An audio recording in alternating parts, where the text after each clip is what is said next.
What's happening, humans? Dave here on the World Builder server. Let's go build something.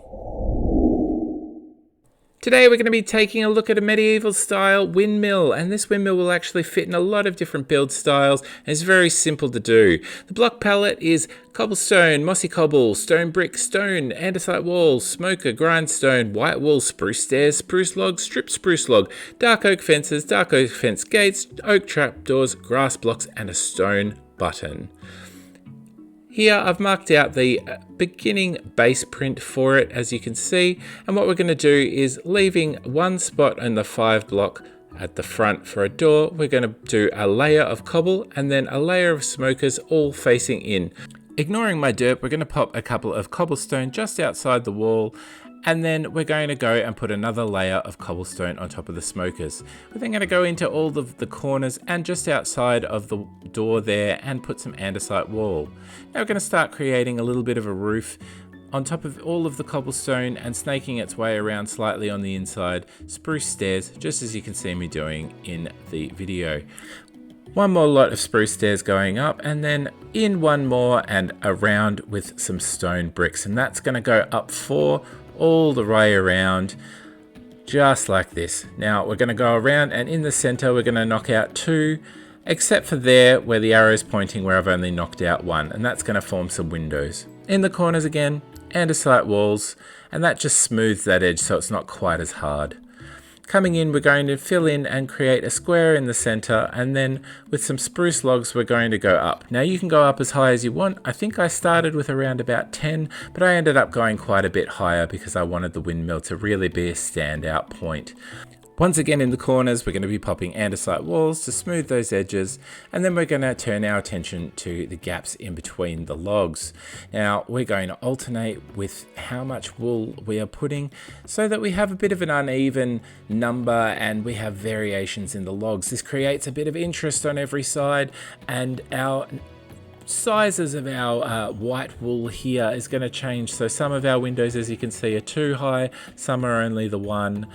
We're going to get to this point, and where I want my my windmill blades to start, we're going to have a 3x3, and in the corners we're going to have andesite stairs and some grindstones. And I didn't mention the andesite stairs, but there's only 4 of them, so I'm sure you can pick some up. Bringing it up just to give it a bit more height, and then we're going to come down over here, and some spruce logs brought out here is going to be where our fan blades are. Some grindstones facing out like this, and this part can get a little tricky. We're going to go around in a spiral with some spruce stairs, and then with some spruce planks go extend out by 2, then 2 stairs again, out by 2, and 2 stairs again. Do take your time on this one, because as I'm about to do here, I got it wrong, and if I had let that go, it would have just looked a little bit strange and not quite fit in the build. One arm would have been longer than the other. I'm then going to go around on each of these pieces of spruce and surround it by 1 piece of wool. And what we're going to do, just surrounding it like this, starting the blades out like this, helps us to start our shape, and then on the edges here we can just plump out with just a little bit more wool, fill them out so that it looks like there's a nice place for those sails to catch the wind.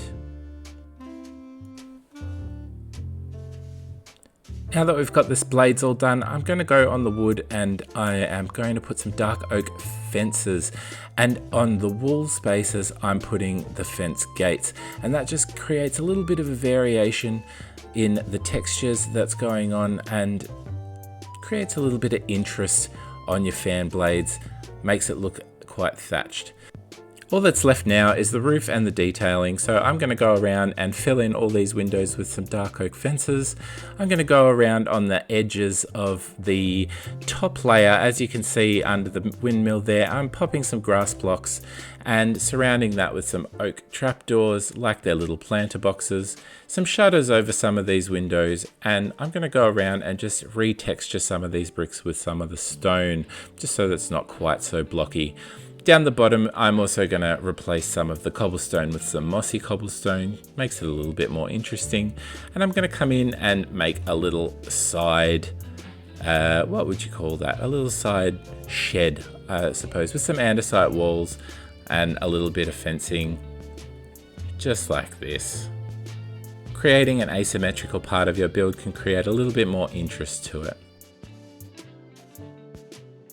Finally, we come to the roof and some spruce stairs lined along the bottom. I'm actually going to extend those along onto the walls as well. I just forgot them. And even more andesite stairs, which I had completely forgotten that I had used in the build. Coming in on the inside, we're going to be popping a 2-high stone brick, just around like this in a box. Then on top of that, some spruce stairs, and have a little bit of a repeat of that. 2 more stone bricks up, spruce stairs around, fill in with 2 stone bricks and a couple of andesite wall just on top. All nice and spawn proof. You might want to pop some white carpet on top of those blades just to keep them spawn proof. Thank you so much for watching. Do hit that like button to show me your support. Consider subscribing if you haven't already. Make sure you go and check out Errington's work on the World Builder server as we build this world together. And until next time, bye for now.